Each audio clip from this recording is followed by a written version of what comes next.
Assalamualaikum warahmatullahi wabarakatuh. Selamat datang di mata kuliah kalkulus integral. Hari ini kita akan bahas pendahuluan persamaan diferensial. Tujuan pembelajaran kita pada hari ini adalah mahasiswa mampu yang pertama menyelesaikan persamaan diferensial menggunakan pemisah variabel. Yang kedua ialah menelaah masalah nyata terkait persamaan diferensial. Apa itu persamaan diferensial? Nah, untuk memahami apa itu persamaan diferensial, perhatikan contoh berikut ini ya. Tentukan persamaan dari suatu fungsi yang melalui titik min 1, 2 dengan gradien pada setiap titik fungsinya itu ya sama dengan 2 kali koordinat x. Nah, di sini diketahui itu ya tadi ya gradiennya itu ya. Nah, kita lambangkan dengan m atau sama dengan juga turunan pertama dari fungsinya ya, dy per dx itu sama dengan 2 kali koordinat x, berarti kita tulis 2x. Nah, terus diketahui lagi fungsi itu dia melalui titik min 1 dan 2 ya, berarti x-nya sama dengan 1 dan y-nya sama dengan 2. Sekarang yang ditanya adalah persamaan fungsinya, berarti fungsi fx ya, itu sama dengan berapa. Untuk mencari fungsi tadi kita bisa menggunakan dua metode di sini ya. Untuk metode yang pertama itu kita misalkan ya dy per dx itu atau gradiennya tadi sama dengan gx ya.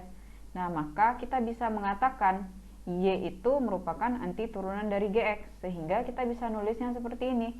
Y sama dengan integral dari gx dx ya. Berarti gx tadi ya ini sama dengan turunan itu sama dengan 2x. Artinya y sama dengan integral dari 2x dx ya. Integral dari 2x itu sama dengan apa?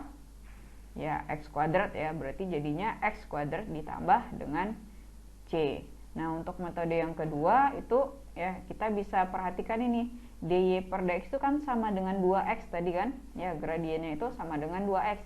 Berarti ini kedua ruas kita kalikan dengan dx ya.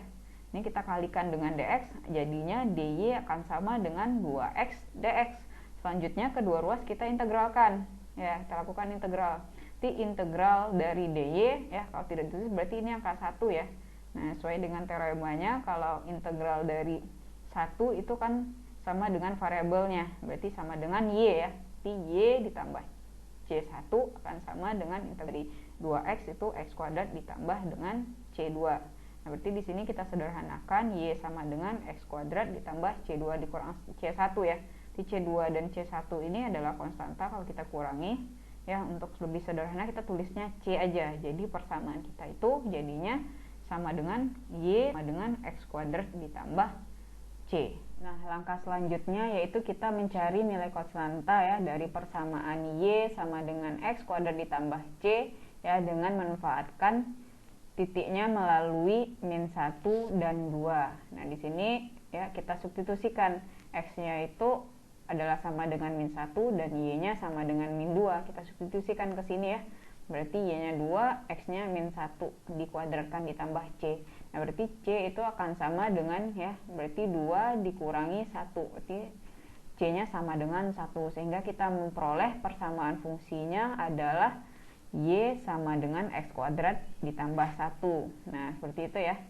Nah, selanjutnya itu ya persamaan tadi, yang persamaan yang dy per dx ya sama dengan 2x dan dy sama dengan 2x dx itu ini disebut dengan persamaan diferensial, seperti itu. Nah, kita lihat aplikasi dari pemanfaatan turunan dan integral ya, biasanya pada gerak sebuah benda. Misalnya itu percepatan ya, dilambangkan dengan at, kecepatan vt dan posisi st. Nah, untuk formulanya kecepatan itu ya jarak sama dengan rumusnya jarak terhadap waktu atau ds per dt, sehingga kita bisa mencari s itu ya, st atau jarak itu sama dengan integral dari kecepatannya, berarti integral dari vt dt. Dan juga percepatan itu formulanya adalah turunan dari dv per dt ya, atau kecepatan terhadap waktu, atau kita bisa tulis juga ya turunan 2 kali dari jarak terhadap waktunya. Nah, sekarang kita cari vt itu juga bisa sama dengan integral dari at dikali dengan dt. Nah, untuk lebih lanjut, untuk lebih paham ya kita lihat contoh permasalahan benda jatuh bebas. Nah, di sini percepatan benda jatuh karena gravitasi adalah 32 kaki per detik kuadrat dengan gesekan udara kita abaikan. Jika sebuah benda dilemparkan ke atas dari ketinggian awalnya 1000 kaki ya, dengan kecepatan 50 kaki per detik, kita tentukan kecepatan dan tingginya saat T-nya itu waktunya 4 detik ya. Nah, sini kita ketahui ya, kita misalkan dulu nih, ketinggian awalnya itu S ya. Nah, ini 1000 kaki, nanti kecepatannya itu ya ds per dt ya, ini nilainya positif ya karena s-nya itu nanti akan meningkat. Dan selanjutnya itu adalah percepatannya akan sama dengan dv per dt, nilainya akan negatif, itu akibat dari gaya tarik gravitasi bumi yang ke bawah ya. Nah, dari pernyataan tadi kita peroleh ya, saat t sama dengan 0 berarti ketinggiannya itu ya 1000 kaki. Nah, kecepatannya itu 50 kaki per detik ya, dan percepatannya itu min 32 ya kaki per detik kuadrat.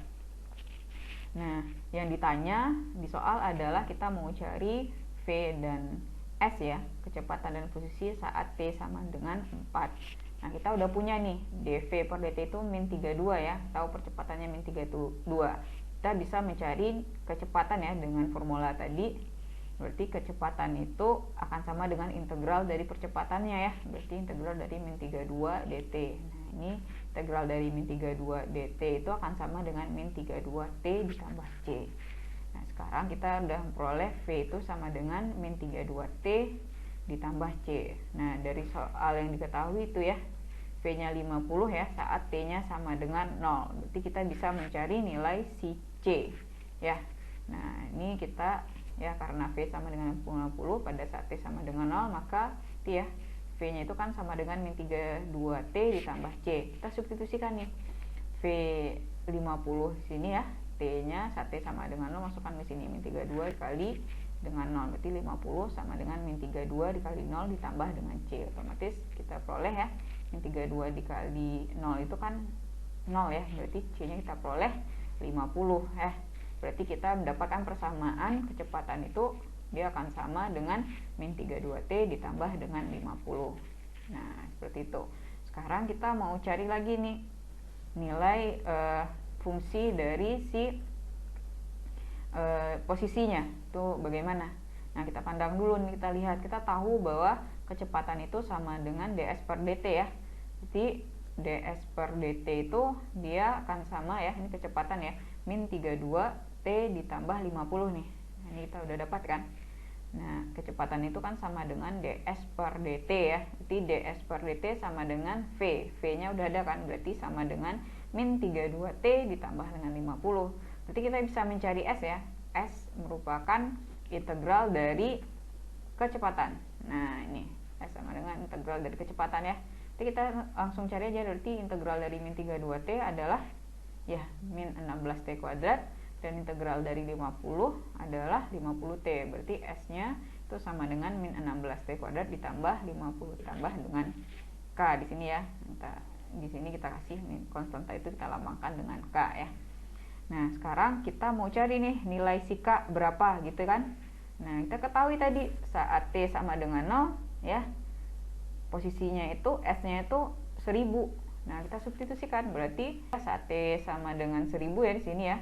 Nah, saat S sama dengan 1000, maaf ya. Nah, T-nya sama dengan 0 kan, berarti dimasukin ini 1000 ya, S-nya 1000, T-nya ini 0 kan, berarti min 16 ini dikali 0 ya. 0 kuadrat kan 0 ya, satu bilangan dikali dengan 0, 0. Ini 50 dikali 0, 0. Berarti kita peroleh K-nya itu nanti adalah 1000, seperti itu. Sehingga kita peroleh ya S-nya itu sama dengan min 16T kuadrat ditambah 50T ditambah dengan 1000, dan V-nya itu min 32T ditambah 50. Sekarang kita mau cari nilai V dan S saat T-nya sama dengan 4 ya.